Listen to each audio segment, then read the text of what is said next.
Durag Diaries. Yo, what's good, people? Welcome back to another live show. As you know earlier, Spurs lost, no Durag settings. It is where it is. But I thought it's only right.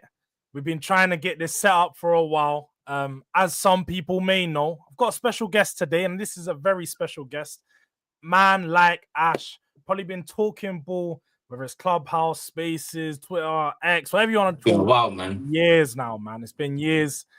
And this guy is someone who's, I will say, he's always kept it real on Spurs. Probably one that's been very consistent when I know everyone's talking about Levy, Enoch, and so on. Ash has been very consistent on this for a very, very long time. And I can't take nothing away from him on this side of thing. And also consistent regarding this manager. But Ash, how you been? It's good to have you on the channel finally, man. And you, man. Pleasure to be here. It's been a while. It's been a long time coming. But yeah, man. Happy to be here. Thanks for having me on, man. Appreciate it. Exactly that. It's been a long time coming. It's been a while. But no, the pleasure is definitely mine. I mean, we ain't got to hold back on anything. Where's it all gone wrong right now, Ash, man? For you, did it all go wrong when we appointed Ange, or where did it all go from wrong? the start of the season, I knew it was going to be a bad season, but I had us finishing 7th. I remember I tweeted, I said, someone said your prediction for the season. I said Ange out by Feb. I said we're out of all the cups and Europa, and we'll probably finish around 7th. Never in a million years did I expect us to be this bad. And yeah, like I was at the game on Sunday. You actually and I went. was just in Put yourself through it. Bro, I thought, you know what, let me just go, it's Leicester. And I was just in disbelief how you can make a relegation side look that good. There was a lot of part of that game where they was on the halfway line, popping it in and around our half. And we was losing every single damn second ball. Anytime the second ball went in, they was winning it. They was first to everything, winning headers. I was just in disbelief, man.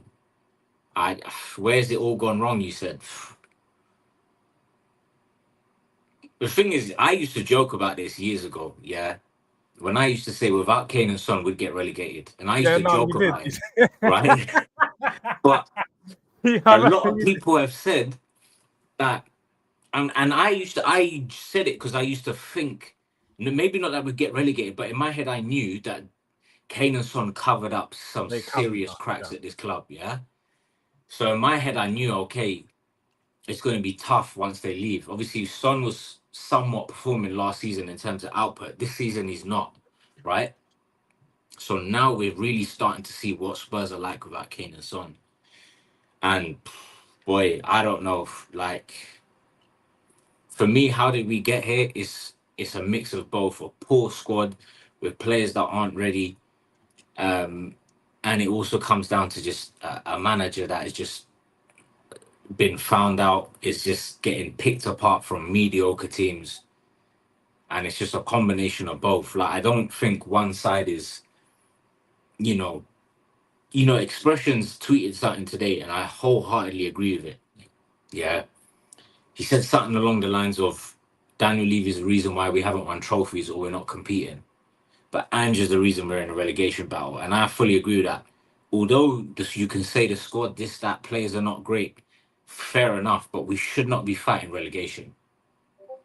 That's the thing, and that's where I think I look at it. And as a guy who's defended Ange for a lot of the season, I do probably agree with the statement that where we are in this league, and to be fair, looking at a lot of the games that we've lost, because look, we've lost 13 games this season.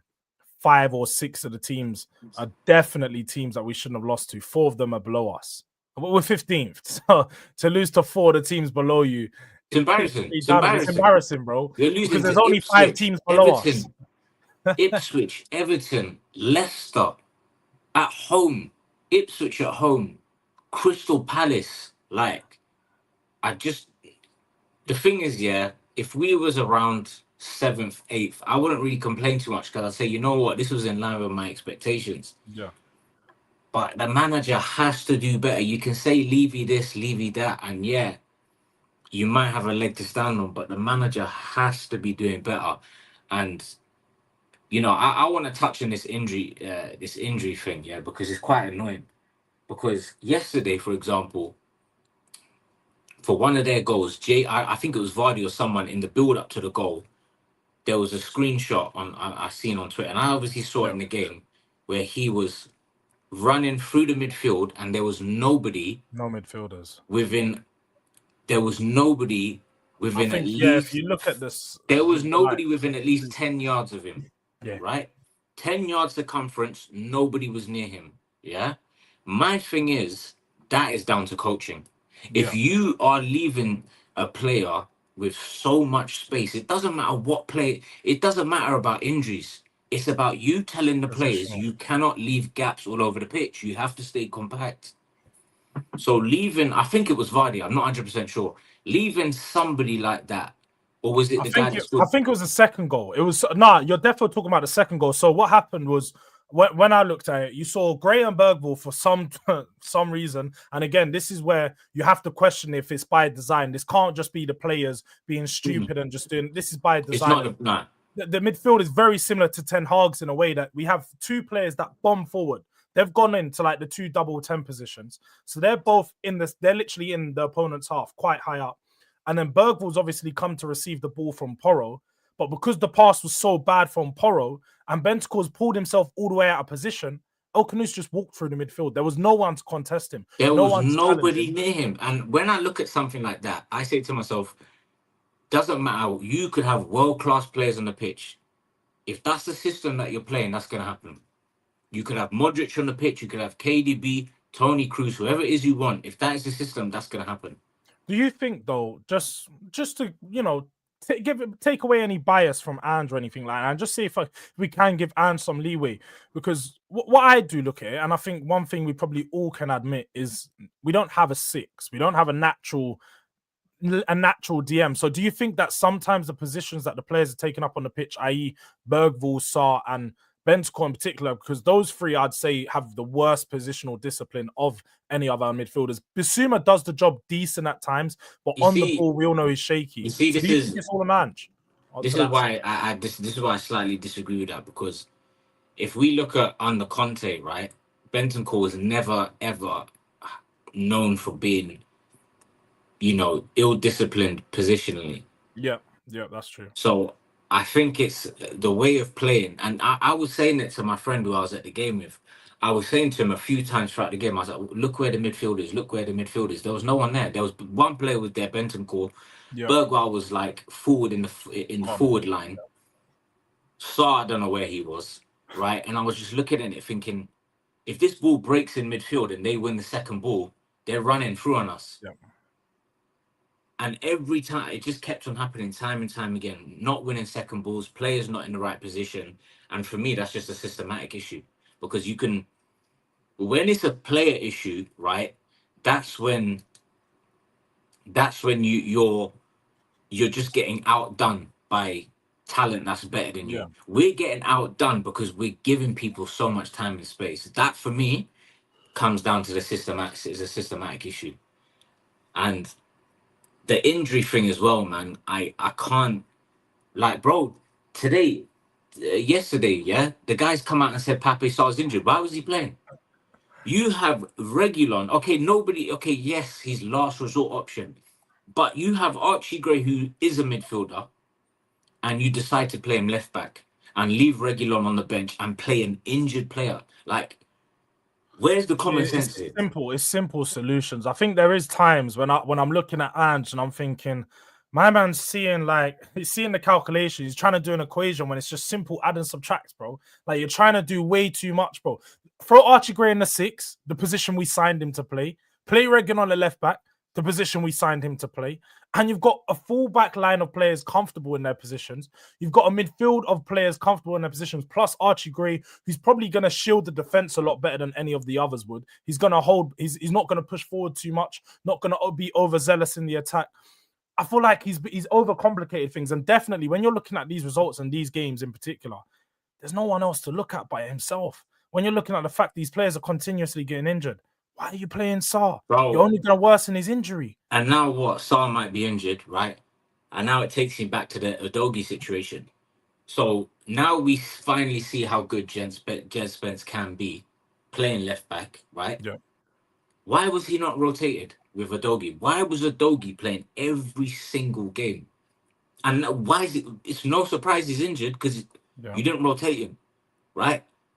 Why could Ben Day like? I'm not his biggest fan, but he's been okay when relied on this season. Could you not have rotated him with Van der Ven earlier on in the season when we're playing some unheard of teams in the Europa League? To be fair, I'm pretty sure he did. Van der Ven did play, and it was next. There was a game when we played Van der Ven Bro, and Van der Ben Ven was Davies playing together, didn't we? at the start of the season, bro, was playing every game. No, but wasn't there that game when he dropped Van der Ven, but you had to bring him on because Dragusin got sent off? Because he started with Ben Davies that was and against Dragusin. Karabag, right? Yeah, that was the second one. And then obviously Dragusin and missed the next one because he was he was carrying the ban. So I do feel like in the cup competitions, he tried to rotate Van der Ven out, but Van der Ven's been picking up issues since. We know it's just recurring problems. The way that we play is always going to be a recurring issue for him. But taking it back then, the full injuries, because I suppose one thing that we can look at and evaluate across the past 18 months with Ange is we've had more injuries under him than we've had under any other manager in the last 5 years since the early Pochettino days. Do you put that all down to the way any other manager? Conte had hardly a few here and there. Yeah, Jose few here and there. Poch maybe had slightly more. But this is like you can't put this down to bad luck, especially when you look at his injury record at Celtic. I was reading the other day there was one time he had 6 players out, first team players out at the same time at Celtic. Yeah, he was notoriously known for hamstring injuries, and he even said in an interview, you could look it up, that he even said that the hamstring injuries come from his regime, his playing style, and his training, and the amount of games. Right, because obviously in SPL they play each team, is it 3 times? I think they play quite a lot. Yeah, they play. But I think they play each team 3 times, so they play a fair amount of games. Obviously, Celtic are in the Champions League as well, right? So he's even admitted that these injuries come from his playing style, and then the injuries have followed him to Spurs. Hamstring injuries. Pape Sarr's done it. Ben Davies has done his hamstring. Van der Ven, Odegaard, Udogie, and Odegaard. I think I'm definitely 100%. I know Udogie had surgery, and I think Odegaard did have a surgery had as well. no. But he had Odegaard had hamstring reconstruction surgery. Do you know how mad that is? So that's no light little surgery, bro. Hamstring reconstruction surgery. That's major. Yeah. This is not a coincidence, bro. It's not. But Ash, don't you think there has to be a little bit of a coincidence with Odegaard? Come on, Odegaard was only with us for less than 6 weeks by the time he got injured. He was literally with us for 6 weeks by the time. I'm not saying like every single one, but I'm saying as a collective, right? The way that we play has caused a lot of them. As a collective, the way we play, the way we trade. Because think about it, the way we play. So okay, cool. We're in possession, deep in the opposition half, right? Fullbacks flying down forward, wherever, in and around the box. 2 centre backs on the halfway line. We lose the ball. What happens?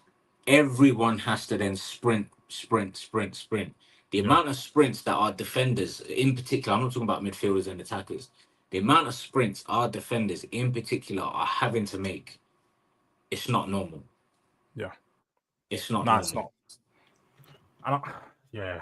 It's definitely not. And I think over the months I've been looking at the system and I'm seeing more and more problems. And I think the biggest issue is when Ange has chose to adapt. A lot of the time it's been too late, and the adaptations are just not good enough. The adaptations haven't been good enough to get us the wins through the games. So you just have to evaluate where we're at players wise and with the team and be like, he's not doing his job. But one thing you have maintained, Ash, I suppose, over the years, and I suppose you was happy about in the summer, would have been the mass clear out of Deadwood.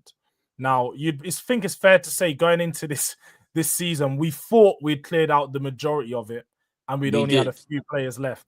The problem is we cleared out the majority, but the problem, and I said this in the summer, by the way, I said this, everyone was excited about the window, and in my head I was thinking, what are you lot seeing here? We don't have top quality players. We've got top quality young players, right?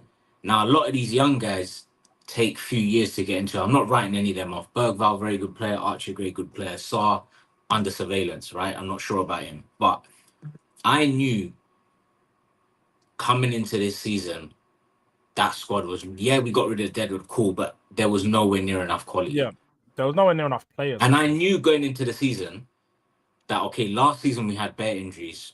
We had that problem with injuries where everyone mid-season when we fell off out the top four, everyone was blaming injuries. I knew it was going to happen again. So in my head, I was thinking, okay, cool.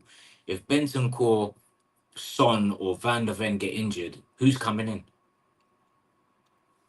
That's where the problems are. Yeah, I think for me, like you, when I evaluated the window, it's hard to say because I looked at the team and said that we missed too many first-team players. I think the biggest miss, taking it back to where did it go wrong, is we didn't sign. I think everyone identified we needed 3 first-team players minimum to come into that first 11 after last season. We'd only signed 1. And I think for me, that's where the biggest issue was. Onwards from that, we'd sign 1 player to add to the first team, and the rest of the players that were supposed to add to the squad, none of them were up to the actual Premier League level to add to the squad. My biggest thing was in the summer, was I was looking at the attack and I was saying that attack is a Brentford have it. I was going through the clubs in the league, and I was sat there with my boy. We was going through it one by one. So we said Arsenal, Man City, Chelsea, Newcastle, Brighton. You could even argue Fulham. And I was going through all the clubs, and I was looking at it saying Brentford have a better attack than us. And Buemo and Wisa start for us. I don't want to hear it, right? No, the thing is though, as much as these players might start for us, the one thing we can say is like because I know what I said preseason. I said what Tottenham had the best attack in the league. Semantically, people did. You said what? Sorry. You said what? In semantics, Saeed, I said about the best attack in the league. I didn't mean player for player though. What I meant was Tottenham's attack would be effective as in scoring goals. And to be fair, I've not been wrong because technically in the Premier League we have the 3rd highest goal scores. So we do have one of the most. The thing is, right, with that, a lot of the goals are coming in one game. Like, for example, Southampton 5. Someone 2. There's 2 other clubs who beat. We've got a few other games beat 4. We've got Chelsea. Right, and they're not United, United I think was 3. Man United, right, Man City was 4. Right, I don't think it's like evenly distributed. And the thing is, for me, is you're right. I'm just looking at. I hear what you're saying, and I see why you said that. But I was saying it merely from a quality point of view. Yeah, I was looking at saying Cully's probably going to play midfield, so I won't count him. Brennan, Odegaard, unknown quantity. Mikey Moore, completely unknown. Don't even know if he's going to play. So I was looking at saying Son, Solanke, Richie, Brennan, Werner. It's not good. I can't lie. It's not good. And when we're looking at it right now, I mean, we need 2 more attackers to add to this team to really even make us. And you know what the thing is, like the goals that we score are all systematic Ange goals, right? Win the ball high at the, sometimes win the ball high at the pitch, but whatever it is, a lot of the times the goals come when we're putting balls across the box and people are tapping it in, right? Yeah. So a lot of these are created by the system. Yeah. We have hardly scored any goals that are just sheer brilliance from individuals, right? And there's the problem now, because when you're coming up against teams that are defending deep, and there's not, you don't get that space to run in behind, put balls in, a lot of the times you have to rely on individual brilliance. Like Pep was even saying it. He was saying, if you don't have dribblers in your team, you can't break down low blocks. So if you don't have 1 dribblers, 2 creators, you're going to struggle to break down low block. And it's in these scenarios where the quality of your attack is really gonna come to light, because this is when you're relying on them to dribble, do a 1-2, take 1-2 players out of the game and make something happen. If you can only function in space in a system that creates these isolated moments for you, you're going to be in trouble. No, you're definitely right about that. And that's one thing I think we've all noticed. And I guess the question does, but we do have 1 player. We do have one guy that was signed exactly for that. I'm pretty sure after that, when we did sign him, it was off the back of that horrible season with Conte. And we'd all said for those 2 years with Conte, our biggest issue, we can't break down a low block. Any team that went into a low block, Spurs didn't have any chance beating them unless Kane or Son done something like an edge of the box shot or something. Now, to caveat that, we brought in James Maddison, who was supposed to be the star man, number 10, coming to this midfield and take us away. Now, last season, flattered to deceive for me, was very poor. Had a great start, but then just after the injury, never came back and found his form. Looking at this season, I know your thoughts. Obviously, what spoke from the WhatsApp tweets, but just for everyone that's watching, what are your thoughts on James Maddison and his impact so far? Because as we know with Tobes thinks he's been decent a lot of the time, but it's been a hard done by the fans as well as the opportunities Ange has given him. Do you think Ange hasn't helped, or do you think it's a case of Maddison just ain't good enough? I think what you're seeing from Maddison is who he is. I don't think another manager will get anything better out of him. He's been like this at different clubs, and he's a guy that a lot of games just seem to pass him by, but he'll have good moments. And the reason why he has good moments is because he is technically a good footballer. Yeah. There's no denying that, right? He is technically a good footballer, but it's up here what he's missing. Do you know what I'm saying? It's the mentality, it's the mindset. Stay in the game, right? Maddison is a player that thrives when he has the ball at his feet. It's him not staying in the game. And then when the game passes him by, he then loses that influential side of his game. Yeah. Right? And I don't feel that he's helped by the system and by the players around him, but at the same time, I don't think he's doing enough. Like, he's brought in to be this so-called creator. I asked myself, does he even create that much for us? No. Like, people want to bring his output. He scored goals. I'm talking about creating chances here. He's not really a high volume creator. Like, he doesn't create chances or create, like, for me, I want to see a player in that I number don't 10. listen. Like, look at someone like Bruno Fernandes, yeah?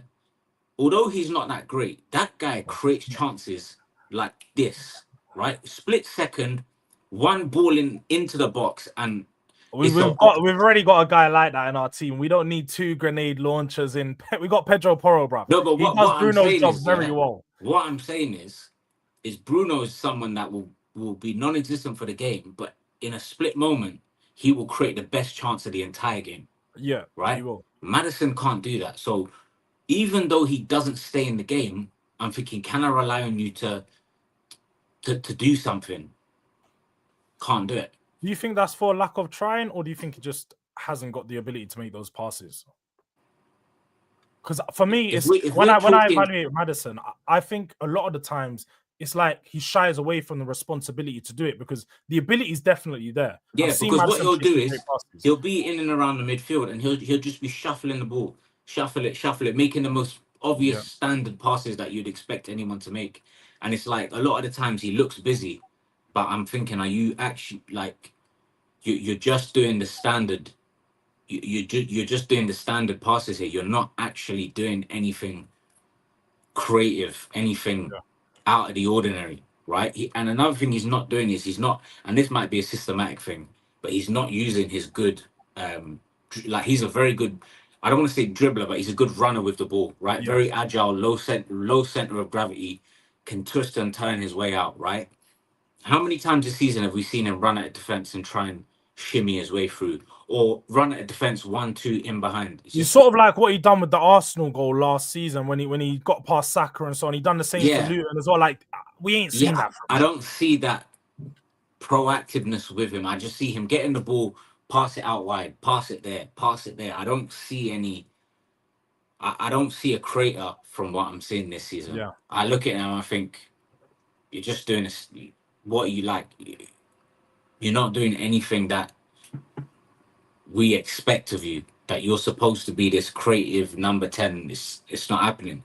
And in terms of, you're saying, does he have the quality to play it? When you're talking about these passes that Kevin De Bruyne, Bruno Fernandes make, I don't see him make those passes. Maybe like, not to that level. I saw that chance that Bruno put on a plate for, who's it the other week? That Trevello outside of the boot, swerve cross into the box, on a plate for, I think it was Hoyland, right? And I'm thinking, who in our team can do that? Pedro Porro. That's why I call him Bruno. If I think Pedro Porro can play those passes. He's just we know what to expect with Pedro Porro now. Defensively, oh, my bad. Ross, my froze for a second.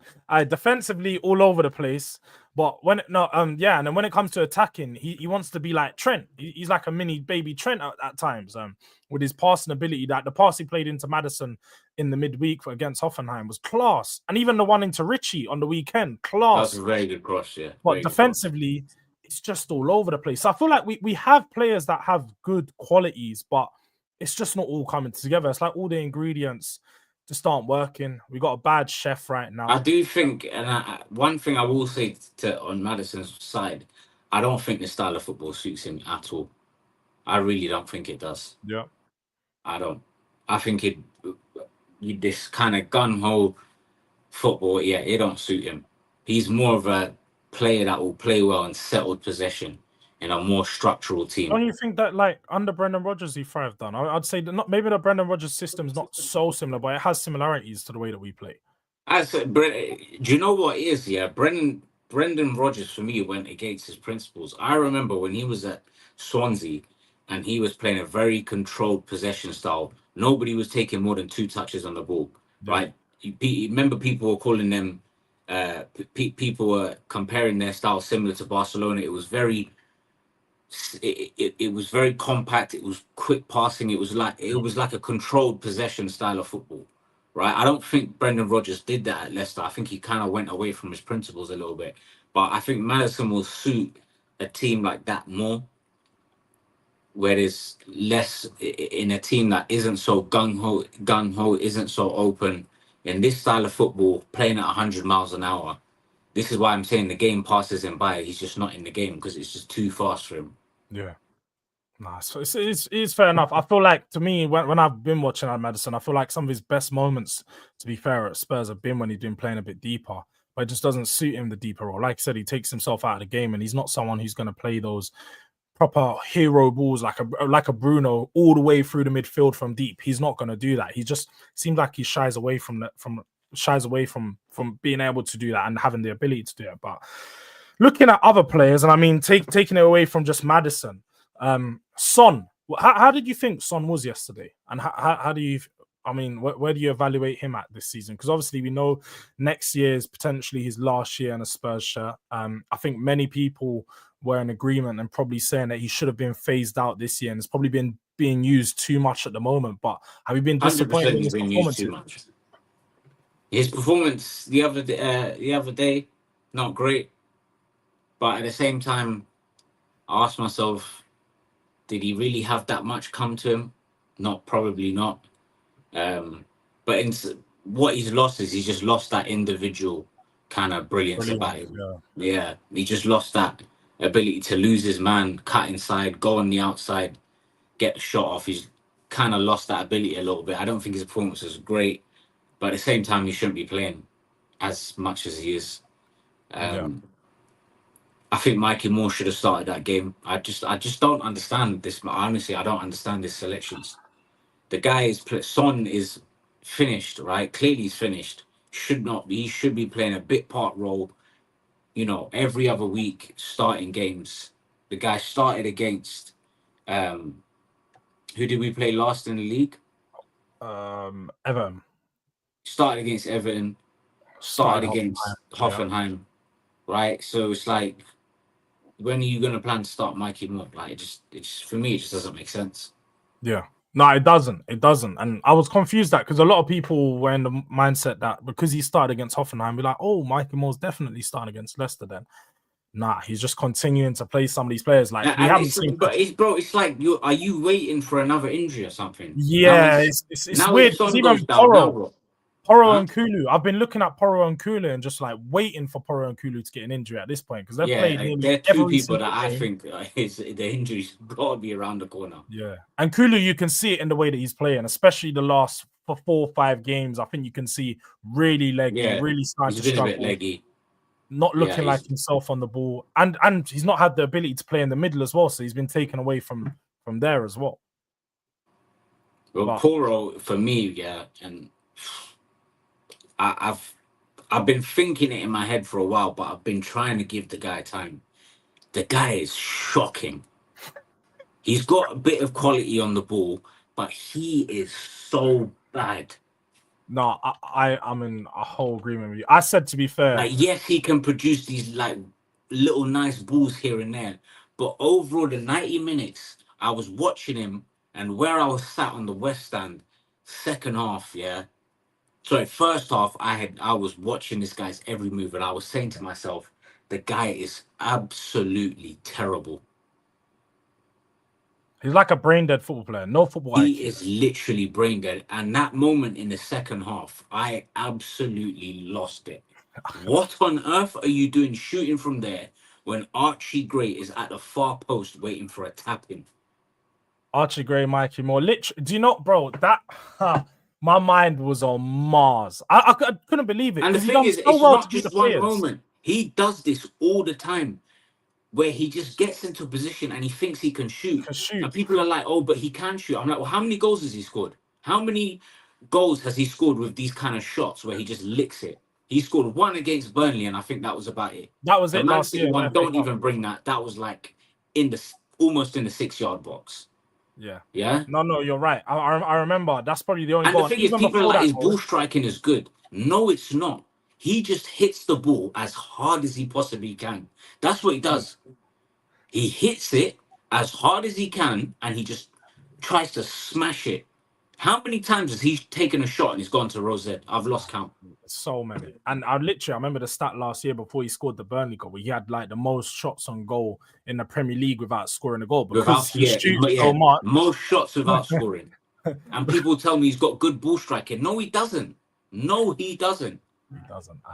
I've been very, I've been trying, like you, I've been It's trying to lay honestly, off it's him. like watching a child on a pitch where he's constantly letting his man get the better of him. His man's getting in behind him, running out of position into places where he shouldn't be. Like, Should we be it's mad though? Because I remember very, very clearly when we signed him, Ash. You called this out. You said this guy can't defend. You said defensively, he always lets his man get in on the inside of him. Always. And that's been our biggest problem this season. Literally, half I of the goals we noticed that since conceded, that has happened. I noticed that when Conte was here. I was like, he's always losing his man on the inside every single time. Yeah. And in 1v1 duels, he's not strong enough. Doesn't really put too many tackles in, right? He's not like Jed Spence will make it known that he's there. Yeah. You might beat him once, but he will physically make it known that he's there. Poro won't do that. Yeah. Poro's there to get pushed over, stamped all over. Spence will actually have a bit about him. Spence will put a tackle in, bang, let you know that I'm there. Yeah. Do you know what I mean? A lot of the times it's a mental thing. You come in at someone, bang, you tackle them. Physically, They you don't want let to them come know back. that you're there. Yeah. You're putting that. You're kind of getting to, so they're thinking, okay, yeah, this guy's here. Do you know what I mean? So I have to be on my A game to beat him. That's what. That's That's a the kind problem. of That's an English like mentality you're playing. That's what Jed Spence has playing in the lower leagues. He knows that's like what Spence will do to a physicality, winger. tough, Yeah. and Like that's what Spence will do to a winger. He'll kind of not rattle them, like that, but yeah. he'll get into their head thinking, okay, yeah, this guy's he's putting himself about, like he's onto me. Poor's not like that. Poor will be giving you time, giving you space, won't tackle you, will let you run in behind. Like it's honestly, it's like watching a child. It's like watching a child in defense. It's so frustrating. That game against Leicester, I was so fuming with the guy. Yeah, no, my man plays like he's got blue tack And he's for been doing it all yeah. season, bro. I don't care about. Okay, yeah, like it is nice to have goal contributions from fullbacks, but Nah, I've got to a point where I guarantee if you matched up the amount of assists that he gets with the amount of goals that he lets in or caused or for us, it's probably about even. yeah, If not, your goal difference. Yeah, I hear what you're saying. it's ended up about even because yeah, he might get 10, 11 assists a season, which is very high numbers for a right back. Cool. But he's conceding 10 or 11 goals, very similar to Trent in the fact There that he was a doesn't mark comp. his There runners. was a comp. Yeah, the other day. This is like sorry, a few months ago. That had every goal we've conceded, and I sent it to one of my mates. I said, "What goals? What side of the pitch are these goals coming down? 99% of the time, it's the right hand side, right hand side, right hand side, right hand side." I'm telling you, yeah, and I know this because it's just so obvious to see it. Teams target that right hand side. Go and Yeah. look at the Hoffenheim game, yeah? How many times did Hoffenheim attack our left hand side? Hit the left hand Hardly side and any. the right hand Hardly side, sorry, and cross it in. Hardly ever did Hoffenheim ever come down our left hand side. All their good play, all their attacks, even their goal, what side did it come down? Right hand side. They know to target that side because one, Brennan doesn't do enough more time, and two, Poro's all over the place. You double up on that side, it's over. And what annoys me is when it's happening, none of the midfielders seem to think, you know what, let me go there and help. Yeah. No, you're definitely right about that. And I think, to be fair, just to add to that point, it hasn't been helped when we've even had Romero there, because Romero's been looking like a bozo too. The amount of times that the balls come in from the left hand side from Udogie, just again, I think Udogie's had a poor season prior to his injury, but I do think maybe he didn't recover from his first injury well enough in the first place. But when he was playing and the balls would come across the box, you're seeing Romero and Porro just not marking their man. You're seeing both of them be lazy. Very similar to what Dragusin's doing now. So as much as I think it's going to get better, Romero's form prior to getting injured doesn't leave you with any confidence that it's going to get any better. This is the thing that I say. People are saying, oh, injuries. And in my head, I'm thinking, the only injuries we have right now in this first team is Romero, and in terms of the ones that will make a difference is Romero and Van der Ven, right? Spence is playing much better than Udogie, right? Yeah. Spence will be back next game. Okay, sorry, Solanke, but obviously last week Solanke was fit, right? Romero and Van der Ven coming back into this team, I think Romero will help definitely with the build-up side of things and getting the ball up the pitch quickly, right? But I don't think there's going to be a massive difference when those two are back. I honestly don't. We lost at home to Ipswich with these guys. We lost to Crystal Palace with a fully fit team. And we did not even look like scoring once against Crystal Palace. Maddison had that one chance, and that was it. Yeah? So I'm thinking, like, we was losing with a fully fit team. We lost 4 out of the first 9 games with a fully fit team. We didn't have any injuries in the first 9 games. Yeah? No, we did. Hey, Ash, I'm gonna call you out there. We did. What maybe one injury. Huh? But you're right. It was only one injury. It was one player. So no. Van der Ven for the 9 games was there. Nah, for I know Newcastle weren't there because I remember it was Dragusin and Romero for that game. Sorry, that was Dragusin and Romero. But that was just one game. You're right. You are right. It's every other one game. Yeah. Now, one player, and even he has not been good. Van der Ven has not been good since he's been playing. Right? He hasn't been good. He's been a bit shaky. He's not been as good as he was last year, but the upgrade from what we've currently got makes him look a lot better than he is. So even when he came back against Chelsea, but he looked my thing is I just don't think these two are going to come in and make it. Romero will help our build up 100%, but I don't think much is going to change. I think the defensive structure improves, as in we're not going to concede as many open chances as we do. And like I said, just the building out from the back will be a lot smoother. I feel like we'll be able to move the ball a lot quicker and transition a lot better because the players at the back are going to move the ball good. But at the same time, like you've highlighted, the positional problems and the structural issues with the fact that our players are constantly still going to be transitioning. When teams do catch us in a transition, it's still going to cause problems. There's still going to be the thing is the way we play as well. It's going to take them a while to get up to speed. Yeah, I mean they're going to be in training for a full week by the time that they should return. If they return for Brentford, if they return for Liverpool, I think it depends on where they're looking to take it. But let's just take it away from the team and start to focus on potentially the better things. I mean, how do we get out of this rut then, Ash? Like, are you looking around at managers? What managers do you think could potentially come in, or have you just accepted there isn't anything out there? We need to stay with Ange. I don't think anyone is going to want to come now because they're going to look at it thinking Spurs are in danger here. We got half a season to go. We played 22 games, right? So you got about 45% of the season to go, right? like it or not, bro, we're in a relegation battle. We are. Yeah, we might only need 3 or 4 You're right. Road wins. to 40 points. We need 40 points. Literally, We we'll need probably foot, finish bro. around that. We have not got. We haven't even hit the tally that we got from the first 10 games of last season. We had 26 points in the first 10, or something like that. We had 27 or something. Yeah, we're like 1 point behind, and we've played we've played over double the amount of games. Yeah. So I'm not saying we will get relegated, but no manager's gonna want to come in and fancy their chances of potentially getting a relegation on their CV. It's not gonna happen. Yeah, that's the thing. And when I've looked around, I don't even think there is any good managers out there that will get more out of this squad per se, unless you're looking, like you said, to try bring in a manager who's just gonna get defensive, try and get us the most points, and try and make some of these losses draws. Then maybe you might be able to get someone in to get the best out of this squad. But ultimately, we're gonna fall into the same issue next season. My thing is, there's no point doing that because you have to get someone in for the long term. And this is my thing. And this is why I fully agree with what Expression said. Yeah, I fully want us to commit and back a manager, but this is not the right manager. Now, there's a lot of narrative out there on Twitter. Oh, but that means you're supporting Levy, or that means that you're letting Levy win again. It's irrelevant because you don't back a manager for the sake of saying you back someone. You back the right manager. Yeah. And he is, in my opinion, is not the right manager to back. And for now, we have to back him because, like you for said, now, no. For what? As in, you're talking about January?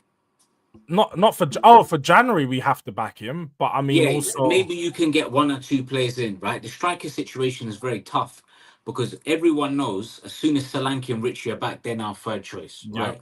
So you're gonna have to go and sign a very low level. I don't even think I don't think that we should be signing a striker. Really, I think we should be, like you said, the biggest problem is not having a player to dribble at someone. I know they're probably I would let Son play up front for now and sign a winger. That's and what sign I a would winger. do. That's what I would do. I would think that the first player we should be looking to bring in is someone either off the left, off the right, someone who can impact instantly. You know, we should be looking. Nottingham Forest to show more ambition than us right now. You're seeing Nottingham Forest bid for or saying that they want Cunha, saying that they want they bid for Cunha. They bid for Wissa. Like this is the type of players we should be going for. Players that they're scoring goals at the moment. They can improve our attack and they can slot in potentially off the left, off the right. They're versatile. So that's what we should be looking to do. But you know, with Spurs, we're probably gonna go. I don't know if you have heard. I had this come up in my chat earlier. Actually, I don't know if you have heard who we are looking at. Potentially Tyler Diblin and Angel Gomez, but not for now. That's for the next summer season. window. I've seen that. And the thing is, my thing, like, I'm a fan of Angel Gomez. You're a fan of both of the players. I'm sure you are. We all are. I'm a big fan of him. But my thing with Tyler Diblin, we don't need another kid. And I look at him and I think, what has he really done that's that outstanding this season? I see a decent player, very good ball carrier, strong runner, right? Quite similar to Kulu in that aspect, but better, more agile, better dribbling. Yeah. But I look at his end products. I look at his ball striking skills and I think, is this guy really going to move the needle next season? No, he's not. That's my thing. And that's exactly why I'm against the movement. Tyler Dibbling needs at least another 1 to 2 years at Southampton, at least. He is not ready for a move yet. And you know what's going to happen when he comes Spurs. He ain't going to start every game. That's the problem. I feel like a player like him at his age, for one, if he's not going to be a needle mover in our squad, he should be playing every game week. He should be growing. He should be learning. He's only 17 years old. What we need is, yeah, and the problem with what I'm about to say is now that our stock as a club is falling rapidly, yeah? Not only do top managers not want to come here, very soon top players are not going to want to come here because they're going to look at Spurs thinking there's no stability. They're 15th in the league. So I was saying that Mbeumo is someone that we need, yeah? But is Mbeumo going to want to come to Spurs? Can anyone honestly say that Mbeumo will want to come to Spurs right now? I think let's being objective and being honest. Players like him are going to move for the money, innit? They're going to move to the club that's willing to give them higher wages, which Brentford can't offer now. A player like Mbeumo, And this is what people got to remember. Competition is tough now. You're going to have Newcastle's all over him. You're going to have big clubs coming in for him. We can't compete with these clubs no more. And this is the danger that we're now going. This is the really sad situation we're now in, is that we're sitting here saying, can we even attract top players anymore? No, you're asking a good question, and I think the problem with attracting top players is that you can only attract top players if you pay top wages. And as we saw with like the Deloitte money table and everything that come We out have as the recently, lowest we have the lowest wage wages bill to revenue in the Premier League, in the Premier League. 42%. And that's in the whole Premier League, not out of the top 6, in the whole of the Premier League. The whole and what of the they have Premier said, League. and to make matters worse, that's last season. We've dropped our wage bill significantly since last season. Yeah, whilst the revenue's gone up because we've got European football. So that percentage is going to be at about 38%, maybe even less next season when you look and at that's what and you know what, right? A lot of that does come down to the fact that, and I understand this part, is that okay, you got rid of Dyer, he was on big wages. Yeah. Højbjerg was on big wages. Lo Celso was on like 89, close to 90 grand, right? So that's Højbjerg 100, Dyer was over 100, Lo Celso almost 100, right? And Dombele, we got rid of his massive wages, yeah? So when you look at it as a collective in terms of the deadwood that we got rid of, our wage bill went down. So now, when I look at the scope that we have for the summer, there is absolutely no excuses not to be going out and signing top players and paying them a very decent wage, because you have the scope to do it now. You've got the young players in. You got the young players in for the future, right? You got wingers for the future, defenders for the future, midfielders for the future, goalkeeper for a future. The guy's 21 years old, Kinski. Yeah? There is now no excuse to not go out and get ready-made players this summer. 100% agree with everything. They need to spend at least 200 million this summer, right? We need 300. They need to put their money in. I'm trying to be realistic in terms of what we probably can do as a club, yeah? At least close to 200 based on what we average in the last 3 years. I'd say we need to be doing 180 to 200 and be getting in good quality players. None of this Tyler Dibbling stuff. No. You've got Jan, Mikey Moore, Odegaard. Why do you need another one? You don't need another one.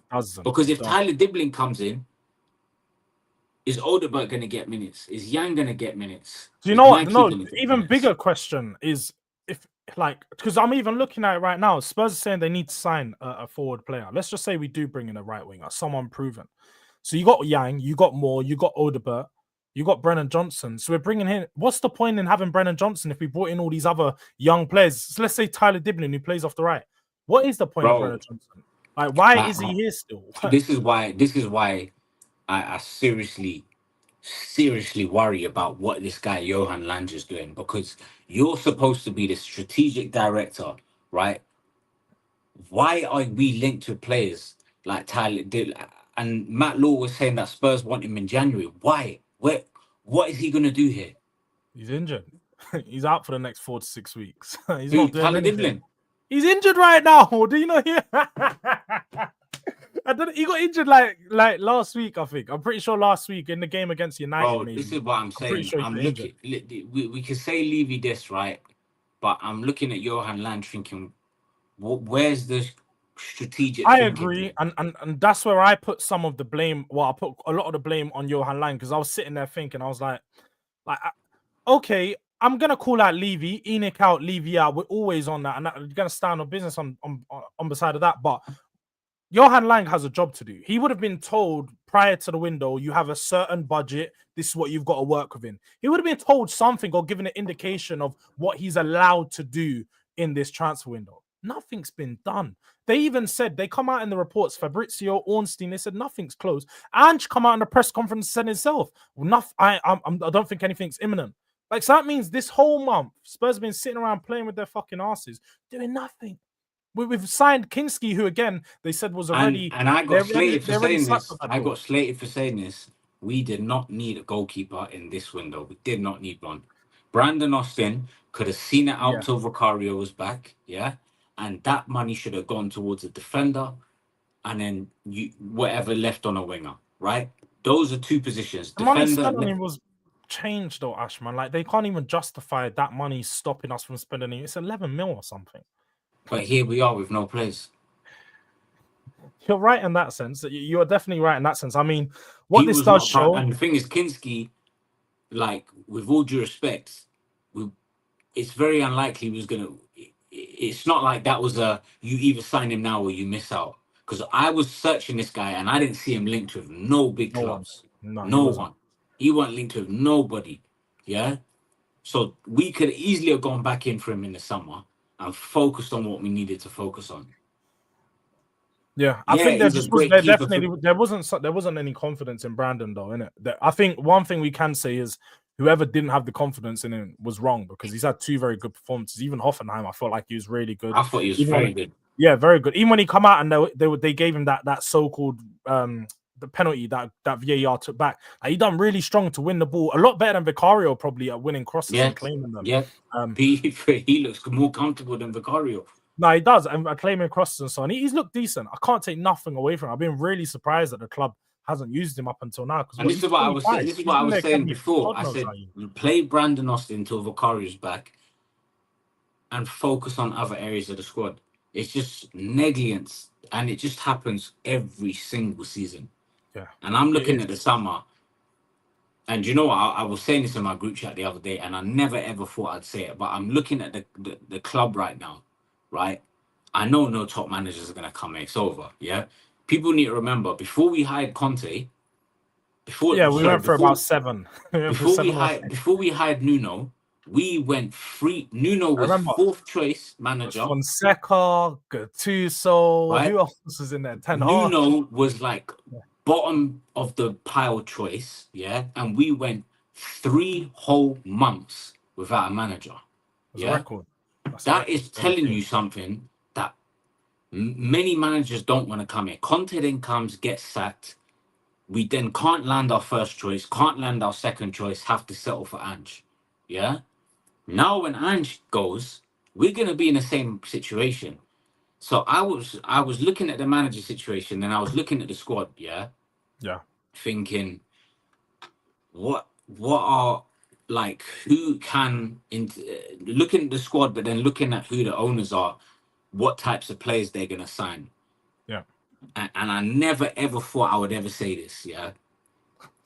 But it just makes sense to get Pochettino back, bro. Oh, no, I heard someone say this. No, I couldn't do it, bro. I couldn't. And it's not like I want him back. And I was never a big Poch fan. But that's when you wasn't. Oh, come on, man. I wasn't. But when I look at the club and I think who can get the best out of these young players, who can work with the ENIC model as a manager, he's the only. I was actually speaking about this earlier, bro. This is and people say Iraola. People keep talking about the Bournemouth manager, Iraola, however you pronounce his name, yeah? Ask yourself this question. Why is he going to want to come to Spurs?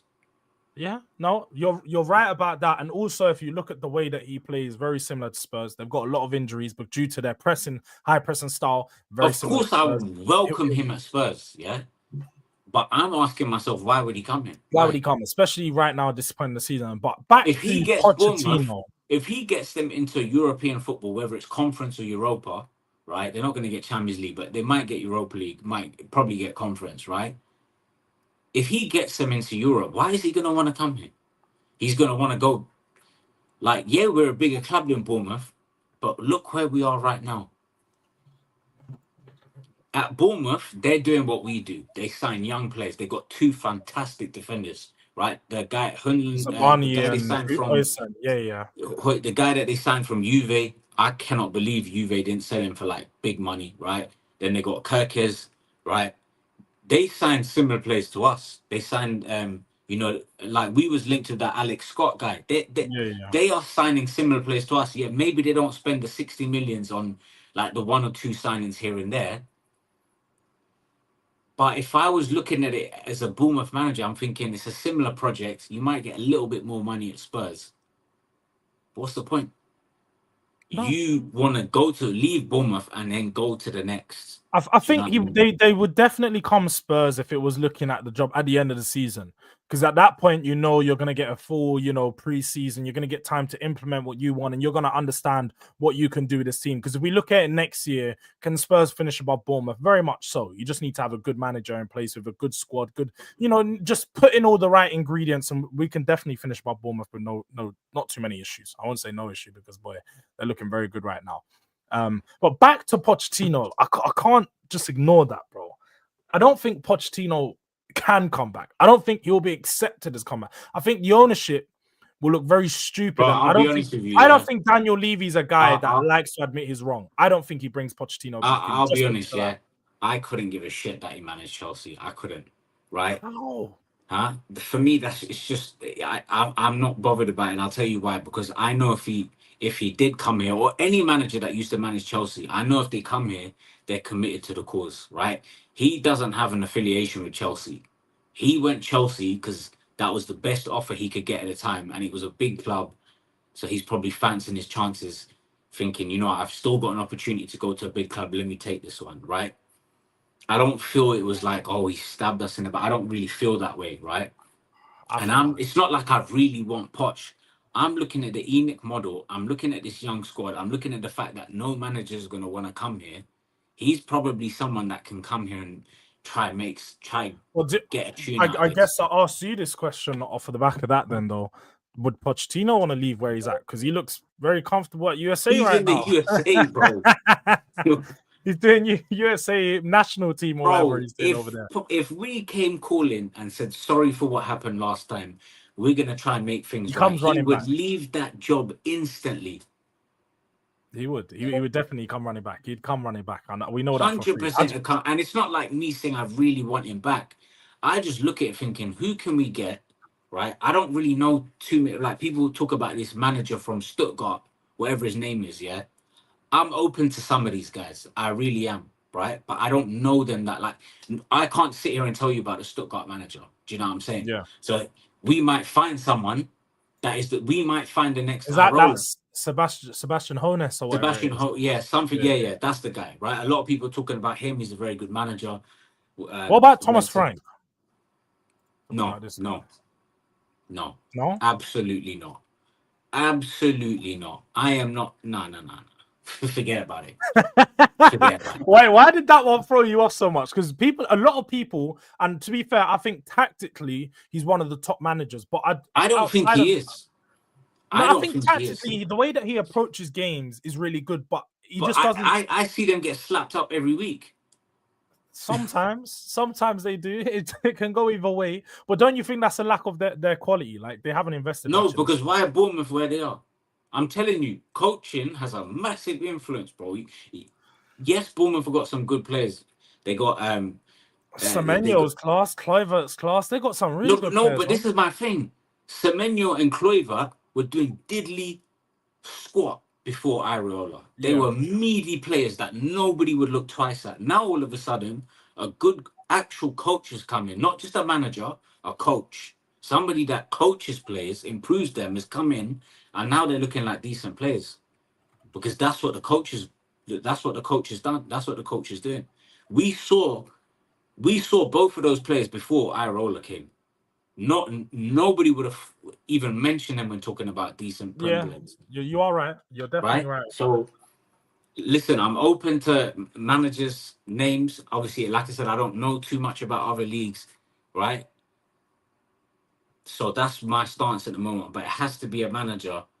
Like we can't, like people are saying, bring this guy, that guy, Allegri, this guy's like Allegri's not gonna want to come here. No. And you know what's gonna happen. Apparently he's been at the stadium for a few times though. I've seen photos of him there. But he's not. You know what's gonna happen with Allegri? He's gonna get frustrated for a lack of quality, and he's just gonna want to leave. Fall out the board within 12 months. Within 12 months, he'll fall out the board. And listen, what people don't realize, people think Conte was a winner. Yeah. Do these people know who Allegri is? Do people know how many Serie A titles this guy's won? Yeah. How many in a row he's won? That guy has dominated Italy. If you think Conte's a winner, this guy's a winner on steroids. Yeah. Yeah. So this guy's gonna have the same requirements as Conte. I want to come here because I want to win. And I reckon he's avoided the Premier League for this long because he knows. I don't think he's avoided it. He's had that thing at Juve. He's an Italian man himself. No, but even when he left Juve and he had that time when he was a bit away, like I feel like he could have taken on a big job. He just didn't. There was the Madrid job, but then Madrid went for Carlo, so he's kind of just waiting on the sidelines. He's not gonna. If he does come here, like I said to you, it's gonna end how it ended with Conte because he's gonna want to win.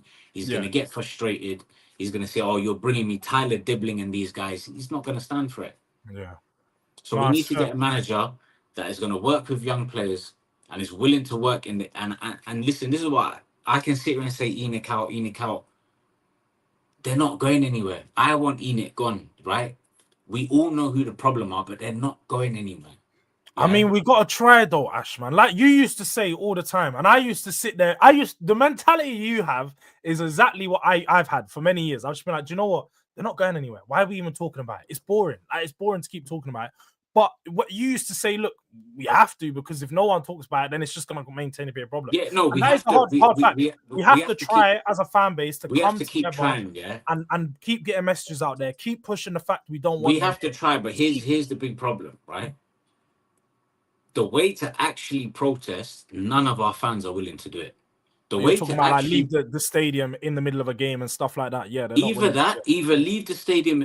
Yeah, for me, the best thing is to everyone agree, like say like something like it has to be a big game. It has to be big game, Sky Sports, where the whole world's watching. Like a Spurs, maybe not Chelsea because you can't do that in a derby. No, I feel like, I'll be honest, this season. But you can do it. You can do it. But I'm talking like a Spurs City, Spurs Liverpool, Spurs United, a game like that where it's on Sky Sports, 4:30, the whole world is watching, yeah? Everyone agree on a certain minute, everyone walk out at that minute. Yeah. Or what you do is you scan your ticket to go into the stadium, don't sit in your seat. So when they see on Sky Sports 15, 20,000 empty seats, that is when you're really going to start to hurt Levy. Yeah. When he sees shit. That's the thing. My stadium is being broadcasted around the world and it's half empty. No, that is it. And that's the thing. Like, I feel like going there and singing Levy out is great. The way they sang it at the Leicester game was unbelievable. I've never heard it that loud, and I was so happy to hear that. Yeah, and I love seeing the banners and that. Yeah. And it's starting to gain rhythm now. But my problem is, as soon as we go through a good period of form, it's gonna die out. The thing is, though, I don't think you know it yourself, bro. If we start winning games, if we start winning games, it's gonna die down. First man's a pickle like this. I think we've realized this over the years. I remember under Nuno when no one used to go to games, and then last season I couldn't even get to a fucking game because people were so in love with Spurs. Yeah, exactly. And this is the thing: if you're gonna do it, keep doing it and don't stop. No matter even if we're challenging for the league title. Yeah, we got to maintain consistency, and I guess so. Yeah, I like to see it, but I think we need to do like I said, go in there holding up banners. We need to do more, and I do feel like it's coming. For me, this is the best thing. That's the thing. Like you said, though, I think the biggest thing is but on the weekend. To do it. No, but on the week, like you said, on the weekend, it got around the fan base. It got around in the crowd a lot more. And the thing is, like, one of my friends was saying, "Oh, but people, if they're not going to go to the game, they want to sell their ticket. Just for one game, you can't leave your seat empty. One game." Is it going to cause you? How much are you going to earn from that? 78, 80, 60, 80, 90 quid, whatever it is. Can you not take the hit for one game?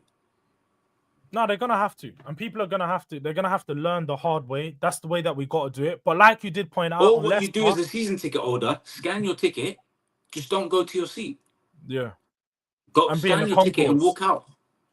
Yeah, you can just sit in a concourse, whatever. That's what I think. In the concourse, there's so many options of how. There's so many options, and I think that They just need to be smarter about it. But that's the thing. That's what I was gonna shout out to change for Tottenham, because they're the people that have been putting together all the recent stuff. Yeah, do you know what? Massive respect to them, man. Massive. And I what liked what I saw obviously in the the game. banners and everything. And I do know that they're trying to push the movement even more going over the next couple. Yeah, do you know? I can never fault people for trying. I can only just suggest better ways to do things. Yeah, 100%. Shout out to them for trying, but no, the sad reality is, they're not going anywhere until they get the money that they want for the club. It's not happening. That's the harsh reality. And what they want, 5 billion. They want 5 billion. Oh yeah, north of that.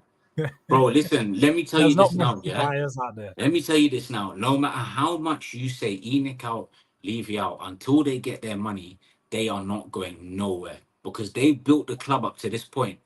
So they're saying, unless I get my money, I'm not going nowhere. You lot can carry on screaming and shouting all you want. And you know what it is, Daniel Levy is a very smart guy. He knows in his head, as soon as Spurs start winning games again, it's all going to quieten down. He knows it. Why is he going to be bothered? Why is he going to be phased with all these chants and banners? Because he's just going to think, you know what? If we get 4 or 5 wins together, everyone's going to be quiet. But I think, don't you think he's getting to that point now? He's starting to realize 4 or 5 wins is not looking that easy. It's looking like we might get 4 or 5 wins until the end of the season. Yeah, it's not looking. Yeah, it's looking difficult. Yeah, but it will happen eventually.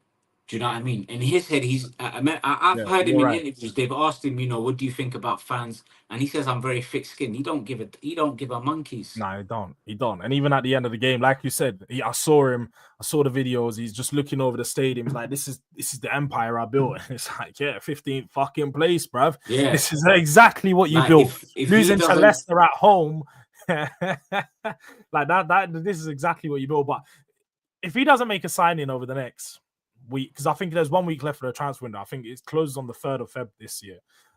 Is it the 3rd? Yeah, next Wednesday, I'm pretty sure, the last day opening the window. If he doesn't sign, the 3rd is next Monday. Is the 3rd. Monday. I think it might be Monday. Then. I think it might be Monday. So we got a week. We literally got a week left of the window. If there are not at minimum 2 players signed left of this window, I do agree in saying that this relegation battle is well and truly there, because, like I said, I think recurring injuries are going to happen. A lot of these players that are coming back are likely to get injured again before the end of the season. The thing is, we need to sign players that are going to come into the first team immediately. We cannot sign players to sit on the bench. Otherwise, what's the fucking point? What is the fucking point? Just last point then. Where do those 2 positions need to be? Defense and are you saying centre backs or left back, or like someone left-sided defender, someone that can play both, right? Yeah. Left-sided defender and a winger. Have to. Midfield, I'd bypass it for now. Go into someone. The thing is, midfield is not something that we need a body in, or we need a player in. We've got midfielders. They're not great, but summer we address the midfield. For now, left-sided defender and a winger. Left-sided winger. Yeah, no, I'm probably in agreement with that. I feel like we've got enough players that can play off the right. And like you said, midfield, we have enough bodies. I think the issue is just quality. And the thing is, like, they brought this young guy back early. What's the point? He's not going to play. You're not going to play him. You're not. You didn't play him against Hoffenheim. You didn't bring him on when we were... He wasn't even on the bench, right? Why did you bring him back? Why did you bring him back in Jan? Why didn't you? Just don't make. I don't understand. No, it doesn't. Don't make no sense, man. Like, if we're not going to play him, you might as well go on a championship loan or something. Get some growth. Yeah, go play some football. Something. Get used to the English. How quick English football is. He has to, and how physical it is. Because I think one of the biggest things for him is he's really small. He's fragile. He's going to need. And I'm not expecting him to play. By the way, I'm just saying, what was the point? What was the point? And no, I agree. It's one of those ones. There's no expectation of him, but also if we did choose to bring him early, and he's been here for over a month now, about 6 weeks he came and go just before Christmas. Yeah. If he was good enough, he would have got an opportunity. He's obviously not that great at the moment. He's there. I'm not going to fault him in it, because, like I said, he's a player that's for the future. We've got a lot of players for the future. However many more can we buy? But Ash, man, big up for coming on. It's been a real pleasure. Love having me on, man. It's been a pleasure. Thank you. No, it has. You guys, if you want to follow Ash on X at ManLikeAsh, I'll put his Twitter in the description so people can get it. I think it's already there. Make sure you guys follow him. If you haven't already, make sure you like the video, subscribe to the channel. We're on the road to 2K. We've just hit 1K, so all the support is much appreciated. But yeah, man, this has been one of those episodes of Spurs where we're just having a bit of therapy. It's been home truths, a lot of negative stuff, but it needed to be done. It is much needed. Make sure people are back. Boardroom Talks tomorrow at 9 p.m. Another very similar one, but this is going to be a lot more people, similar faces to who you've seen before. And it's going to be an interesting one. So make sure you're tuned in and checked out. But Durag Diaries, thank you for coming in. Thank you, Ash, again. Take care, man. All the best.